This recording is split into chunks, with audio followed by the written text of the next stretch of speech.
Yeah, welcome one, welcome all. Nice to have you with us on the inner sanctum of the Magpies this morning. Taylor Adams back again. Good morning, Taylor. Good morning, Half. Thanks for having me again. Great to have you. Now, it's nice to see you walk in without any apparatus on. This is good business. How's the knee? Yeah, going really well. Had the brace taken off about 10 days ago, so started running, progressing really, really well. Did a bit of change of direction on Tuesday. Oh, that's good. Yeah. At pace?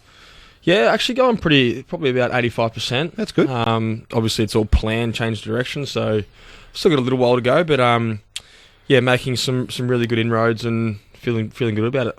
It's obviously been a fairly challenging period for the football club, let alone for you. How are you coping not being out there trying to do something about it? Yeah, that's probably the hardest thing about being injured, having to watch the games and feeling a little bit useless at times. But no, I've found it pretty good. I've enjoyed. I've sat in the box for the last 4 games, and what's that like? I've never sat in the box. Yeah, it's a great experience. It's it's obviously from a different perspective. You're not necessarily just watching the game. You're sort of analysing parts of the game, and in particular for me, obviously keeping a closer eye on the midfield group.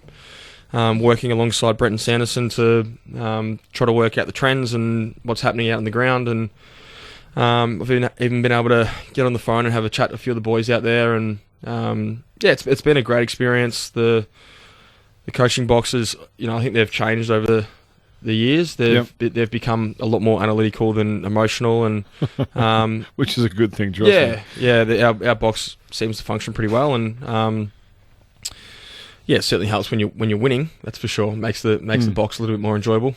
Do you find you have that analytical mind when you're watching the game and looking at trends, as you're talking about with Sando? Do you find that comes naturally, or do you have to sort of stretch for it? No, I enjoy that part of the game. I like stats and numbers, and yeah, I think once you get a genuine feel for when you're playing, what to look for, it makes it a lot easier. And so, yeah, I feel like as a player, it's going to help me when I get back to playing. You can sort of see things that are happening out on the ground that are really hard to necessarily feel when you're out there or see when you're out there. So, it's been a great experience. I've been lucky that Sando's welcomed me up there, and he's been really inviting, and we sit down a couple of times a week and go through vision with players and look at what the oppo do, and yeah, it's been a great experience. Nice. I want to ask more questions about that, but just back to your injury situation, would you say you're ahead of schedule or on schedule? Where would you see yourself? Because I must confess, I thought you might be back after the bye, but with what you're saying now, is that potentially earlier? Or? Yeah, I'll definitely play before the bye now. When that is, I'm not exactly sure. It sort of depends on how next week goes. This week's been an introductory, change of direction, build up some speed, return to running. And it's gone really well. I haven't had any pain at all. In terms of my function, I'm moving better than I probably thought. I was a little bit nervous going out there on Tuesday, but sort of, in terms of what I was able to do, I sort of shot the lights out. So I was really fortunate that I got through that and pulled up really well, and go again today and then go again Saturday. So the next 5 or 6 days are really important. But I'll definitely play footy before the bye. As Half alluded to, it obviously has been a challenging period for the club, and you not being out there as a leader, does it make you want to come back quicker, or are you trying to do anything you can to get back quicker, or do you have to? It's very much process driven. You can't afford to worry about all the other stuff. You've just got to get your knee right. Yeah, it's certainly process driven. With this type of injury, it's not like a soft tissue injury. You can feel good after 10 days, and then you can sort of feel like you can push it, and that's when you get held back, and it can become really frustrating as an athlete. With this sort of injury, for the first 3 weeks, I knew that I was completely unable to do anything. I was in the brace, obviously, and now I'm sort of building up, and I'm still not 100% confident in what my knee's going to do. So it's definitely process driven. The injury, we're waiting for a ligament to basically be strong enough to withstand what is going to be thrown at me on a match day. So I won't be. You just can't rush something like this back. And if it's for an extra a week quicker, and I potentially miss 10 to 12 weeks if I re-injure it, or the rest of the season. yeah, we won't be taking any risks. So for those that are listening and didn't remember the injury at the time, it was decided that you wouldn't have surgery. It was almost just rest and let it sort of, I don't know, does it knit back together, or I don't know what it does. But so how, from a recovery situation, how is it different to someone that does have a surgery where it sort of gets immediately fixed and then has to heal? It's any real sort of it's RPA type stuff here. Yeah, no, I think they're very similar. The reason why mine didn't need to be surgically repaired was because the tear wasn't big enough. Yep.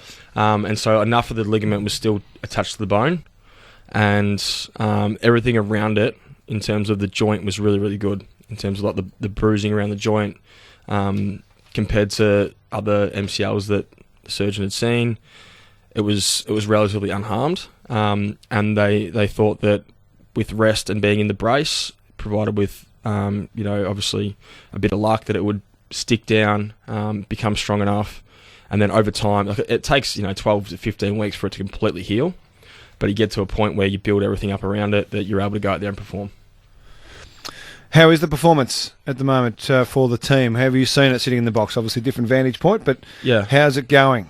Yeah, we've obviously over the last, since I was in here last, we played a really inconsistent game against the Gold Coast, where we were, we really let ourselves down in terms of our work rate in defence, and our ability to move the ball freely just wasn't there. Was that the most disappointed you've been as a Collingwood person for a little while? Because that was seemingly the sentiment from outside watching, that was the one that, bloody hell, what's happening here? That was the one people started asking real questions about what is going on at Collingwood, because of that, just seemed the effort wasn't there. And the system broke down. Yeah, I think it's a funny one. Like the effort was, the guys were certainly out there trying. And I think when I say the effort, it just looks as if it's so disjointed that it looks as though it's not. Yeah, and that's sort of how I think it felt for the guys. Like nothing was really coming easy. Once you get that flow state as a team, you're sort of able to just play freely, confidently, and it makes the game a lot easier. And I think that the way that players were describing after the game was just a bit of a slog. But it sort of does come off the back of the work rate and intense stuff. We highlighted that after the Gold Coast game, and bit of education for our younger guys. We played a relatively young side against Gold Coast, and some of those guys were coming off really big patches of footy. Yep. 3, 4, 5 weeks of games where they hadn't played footy for 12 months. Like a guy like Finlay McRae debuted over in Perth, played on Anzac Day. So two huge games. They fly back on the red eye from Perth, play in the Anzac Day game, and then he plays a quieter one against Gold Coast. And he actually sent me a text and said, "Can we catch up?" And all he wanted to do was talk about how he can get better. And so our kids are really trying. They've got the right attitude. But they've probably been made to do a little bit more work than we first hoped. Obviously, given our injury list and the depth of players that we have lost. So they're really trying. We felt that we just needed a realignment with our team D, and we got that on the weekend. Our performance against North was much better. Looked a lot more connected. We still again could be a little bit more polished, and the fact that they came back in the third quarter and really put the head on us for us to be able to steady the ship and run away with a 30-odd point win was really pleasing. That Gold Coast game, I know it's a couple of weeks ago now, we want to sort of move forward, but as Half said, you kind of looked almost tired. Did you do anything different? Like often when clubs are going through this funk, I remember back in the days Kevin Sheedy used to take Essendon up to a farm in the middle of nowhere and have a bonfire and drink cans around the bonfire and bring it back. Those sorts of things. Did you? Let's go paintballing. I don't know. Whatever it is you do. Did you do something different to try and snap the funk that you've been in? Not as dramatic as going up to the bush and drinking cans. No, we changed a few things in our schedule just to, I guess, freshen up the minds mentally. But no, we certainly didn't shy away from the reasons why we lost the game. We had really open and honest conversations about what's made us a good footy team and where we're currently at and what was letting us down. I think that made it a lot more clear for our younger section of players who had, sort of come in and they're playing games. That bit of a whirlwind for them. Just the fact that they're so excited to be playing. At times they can be caught out of structure, or it could all become a little bit too much for them. So yeah, our week didn't really change too much. It was the performance, although disappointing, there was some positives we took out of it. And yeah, as I said, that realignment was really crucial for us, just to refocus on what was important. Because I'm interested, we were talking to Marcus Bonapelli about this yesterday, just off the back of the Richmond stuff, which we won't get into. We're sort of a bit over that. But more about balance in life. Has it changed because of what you've gone through with COVID? There's this whole thing about, the whole of Victoria was just in this state of just... Yeah. What's that word again? I don't know. But then when you're going through a tough time at Collingwood, have you got different perspective on things, that it's not the be-all and end-all? Or is it because you're all fighting for careers and fighting to be as successful as possible? Yeah. That's such an individual question. For me, it's my perspective on football has changed, but it doesn't mean that I don't care as much about absolutely it. Not. Yeah. I just know that once from experience, if you do tense up as a unit, as a coaching group, as a leadership group, you do tense up and you come out and you almost internally blueing. It just doesn't work. It's not effective. So we analyse the game like we would any game. We look at what we did well, both sides of the ball, what we did well in terms of the contest, what we didn't do well, both sides of the ball, and what we didn't do well in terms of the contest. And we get to work on it. We're huge on, guys getting into training really well, having focuses for the week, so that when they get to match day, 95% of it's done. Mm-hmm. You're able to walk out there confident, and that you can go that you're going to go out there and perform well. And that goes for the individual and for the team. So, we have been in a bit of a rut where it almost looks like we're a little bit disconnected as a group when we're playing, but internally you'd be surprised at how jovial the change rooms are, and it's not all doom and gloom amongst the playing group. We're really upbeat about how we can turn our season around and what needs to be done, and guys are putting in the time and the effort to get that done during the week. How's the coach going? Always ask about the coach. He's one of the most talked about figures in football. Regardless of what's happening, going well, going poorly, he's Nathan Buckley's big business. How's he tracking? Oh, he seems to be doing really well. I obviously can't answer that question for him, but from my point of view, he's done a really good job again of sort of weathering the storm. Obviously, Nathan Buckley is a much talked about person in the football circles, and when Collingwood aren't going well, his name's in just about every newspaper every day. So his process hasn't changed. He seems to be doing really well. Is he sometimes when it gets to a point where things aren't going well for a coach, they become more hands-on and take control of more things? Is that Bucks' go, or is he still keeping the same process? The assistant coaches do their thing, he does his thing, and nothing's really changed in the last little while? Yeah, and that's what I was sort of talking about before with when you sort of tense up and think you can do it more yourself. No, I think he's, and I've learnt that, I think from seeing our coaching group operate. They've kept everything the same. If you do go and do that, the playing group notices it. Yeah, and they can become a little bit tense as well. So good point. Everything's been kept the same. As I said, we've analysed and reviewed every game exactly the same, and we've put things in place to sort of make where we're falling short some of our strengths, and focusing really hard on that during the week, and that's been it's been positive, because once you review the game, you're able to move on from it, and you're not dwelling on what's been. You've taken the key learnings out of it, and then you just get to go to work on it. Taylor Adams with us, the Inner Sanctum of the Magpies on the Breakfast Club on a Thursday morning. Darcy Moore's had an interesting couple of weeks, I reckon. It was fascinating, actually, because the whole football world was calling for him to go and play forward for the Magpies. He's an All-Australian defender, has a ripping start to the season as the defender, and so for some reason, the whole world was pushing for him to be a forward for the Magpies. He does that for a couple of weeks, perhaps didn't get the outcomes that you would have liked, but the team didn't play so well, so It makes a bit of sense. He goes back on the weekend, absolutely dominates.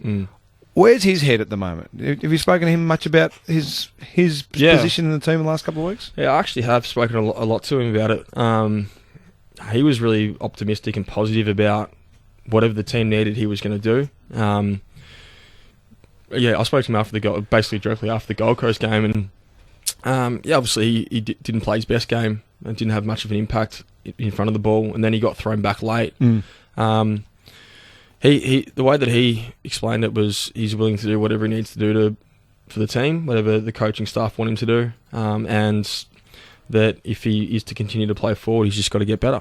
And that's the sort of bloke that Darcy is. That's the sort of person he is. He'll sort of do whatever is needed, but he's also holds himself to a really high standard. Yep. So he was, when I last spoke to him, when I spoke to him after that Gold Coast game, he was still going to play for the next week. And so he was sort of preparing to do that, even an hour, 90 minutes after the game had finished. How much of it was the team not playing well when Darcy went forward versus Darcy not playing well as a forward? Probably 50-50. There was, obviously the supply against Gold Coast wasn't great. But as a forward, he didn't play his role to the standard that we needed of him, and he was made aware of that, and he knew that himself walking off the ground. So, really, really difficult position for him to be in because he's trained for the last 3 years as a key defender, and the positions are just so different. Although, from externally, you might think that they just line up against each other. Playing in a system of team defense as a key defender is just so different to a power forward. So, it was a really difficult transition for him. As I said, he took a really good attitude into it and was willing to do whatever he needed to do for the team. And at some stage, we might have to go back there. So, I'm not going to completely rule it out now. Yeah, so, and the other one that I was really interested in on Saturday was Scott Pendlebury going and playing as pretty much a permanent half-forward flanker. Yep. It did change when things got a bit tight in the third quarter where he went more into the midfield. But is this something we'll see more of? And this is a two-part question. Will we see more of it? And is it happening to give you a different look forward, or is it to give younger guys an opportunity to play midfield so it's not just Scott Pendlebury all the time in there? Yeah, we will see it more often. Obviously, his whole game was really, really good. But as a forward, he was really damaging. Provides some great leadership down there. Speaking to Geordie after the game, he was saying that it almost felt like he had a coach out there in Pendles because he seriously sees the game as well as anyone, and in real time as well. So his feedback is crucial. So I think you'll see Pendle spend a little bit more time there. It was more so to have him in front of the ball rather than give younger guys an opportunity in the midfield. But it meant that Dakes and some of our younger players were able to run through there for the majority of the game and had the opportunity to be the real generals to the centre of the ground with Sidey. So it was a sort of a win-win for us. When it got a little bit tight in the third quarter, obviously we saw Pendles go back into the centre, and he looked really fresh. And obviously it's a different role up forward. You had probably a little bit more rest, more high intensity running. But it's nice to be able to have him do what he did in front of the ball, and then be able to come into the midfield and provide some leadership and some guidance. Now you got a bit, pardon the pun, you got a bit frosty at the Big Freeze launch on Tuesday about Jordan Goey. You got quite passionate for your teammate about how he's been seen in the media in the last period of time, and obviously he had a big game on the weekend. Explain a little bit more about why you did get so passionate about him. Oh, it wasn't necessarily about Geordie. It was more about the articles that were written and the fact that journos doubled down on me calling it out. What was the article that was written was basically said that Jordan Goey faced the leadership group and was grilled, which it didn't happen. And then I was named as the person that was the one that gave him a lashing, and that also didn't happen. So I was a little bit frustrated that that I think it was Peter Ryan wrote the article at the start, and I actually spoke to him on the phone, and we cleared it up, and then another journalist decided to double down on it, and basically say that my events of the story were untrue, which, there was only two people that heard the conversation between Geordie and I, and that was Geordie and I. So, does it concern you that it gets out? No, it doesn't. It's rattle you? Or? No, it doesn't at all. No, because it wasn't. People talk about. People want to talk about Geordie. People want to talk about the Collingwood Football Club. It could have been as simple as hearing that Geordie and I were sitting down after the game having a conversation and just interpreting or guessing that was obviously going to be a bad conversation because he didn't play well. That's fine. My biggest concern was for Geordie and for our younger players, so that if they read that article, they didn't think that if they played a bad game, they were going to face the wrath of Taylor Adams. That wasn't what happened. Instead, it was actually one where I said to Geordie, let's review your last couple of weeks and let's get to work on what we can do better. And that's exactly what we did last week. We spent a lot of time together. I watched some vision, did some extra sessions, and I'm not saying I'm the reason he kicked six, but I'm a big part of it. So. No, it was that was, and this is probably the last time I want to talk about it because it's been brought up a lot. Jordan does get used as a bit of a scapegoat at our football club, and I can understand why. He does sell papers. He's a big name. He's a really likeable guy, both on and off the field. A lot of kids love seeing Jordan play. He's a real jovial, fun guy off the field. So he's sort of, people were drawn to him. So I get that. I'll get all of that. The thing is, it's just unfair criticism of a guy that had been knocked out, had played one bad game in a team that wasn't performing well, and he's the reason why we lost it. And the other part of it was the leadership group, including myself, hadn't performed well enough, consistently enough over the first 6 weeks of the season. And so we wanted to make a stance that, no, we're not blaming Jordan. We're putting our hand up and we're all going to get better together. And he performed really well on the weekend, and the challenge is for Jordan to do that consistently, and he knows that. He was the one that put his hand up, and he came to me and said, can you help me out, after we spoke after the game. And, he had a brilliant summer. He came back in really good shape. He had a couple of leaner weeks where he didn't perform the way he wanted to, but he's willing to put the work in, and he'll see the results if he does that. This is why Mick McGuan said a number of years ago why this man here will be the next captain of Collingwood. To me, that's leadership. Seemingly that's correct. Well, if you're getting 6 goals out of him, it's fantastic leadership. And you'll be captain and coach. You're the difference, let's be honest. I must admit, that was really well said, Taylor. I'm going back to Scott Pendlebury in the forward line to help Jordan Goey. And I think of 1995, when Collingwood made a decision to recruit Dermot Brereton to play in the forward line alongside Sav Rocker. Yeah. Now, Sav was an emerging forward, played a couple of games to that point, but Dermot was there to look after him, teach him, protect him. It makes a bit of sense. Jordan De Goey is a match winner, and you want him influencing games more often than not. Scott Pendlebury has played more games in the history of the footy club than anyone else. He's been around a little while. He knows the game inside out, as you talked about. Having him forward of the ball, being able to not only be that guy who delivers the ball to those sort of players, but guide them through the contest on the fly in real time, as you said before. That makes a hell of a lot of sense to me, because you don't have that authoritarian figure in the forward line outside of that, do you, really?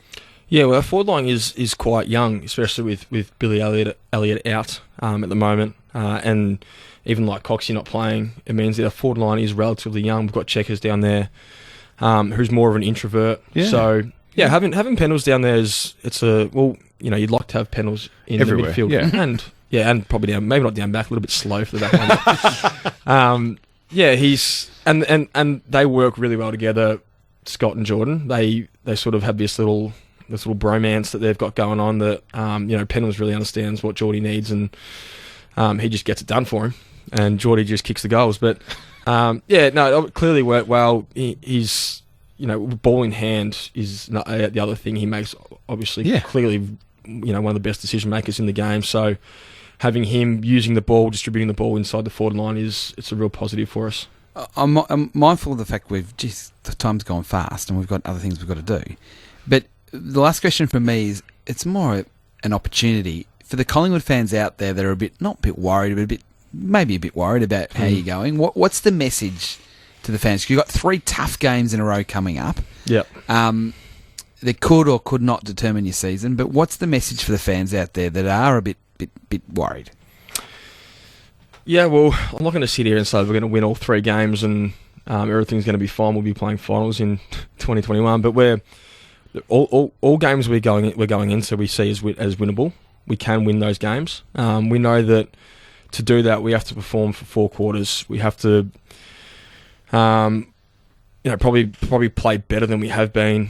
Connect better than we have been. But week to week we're certainly putting the work in. We feel really confident about where we're heading. We're trending in the right direction after a really slow start. So stick in there with us. We feel your pain, and we understand that the season hasn't started the way we all wanted it to. But still plenty of games left, and we look forward to finishing off the next 4 or 5 weeks before the bye really strongly. Well, Saturday afternoon is the next encounter for the Magpies up at the SCG against the Sydney Swans. It's going to be a tough battle, and hopefully the form from last week continues and grows into this game. It's going to be a big one. You'll be watching from the coach's box or at home? Yeah, I'm flying up there tomorrow with the team. I'll do a session Saturday morning before we play, and then help cheer the boys on. The architect for the victory. Well, how many goals for Geordie this week? When the reviews you've done this week with him, how many for JDG? I'll let you know. I have to train him today to find out. Right, I will leave you to it. Good on you, buddy. Nice to see you out of the contraption, and good luck with your recovery. Cheers, guys. Thanks. Taylor Adams from the Magpies with us in the inner sanctum. Always a very welcome guest around here on the Breakfast Club. Brad Johnson's another one of those.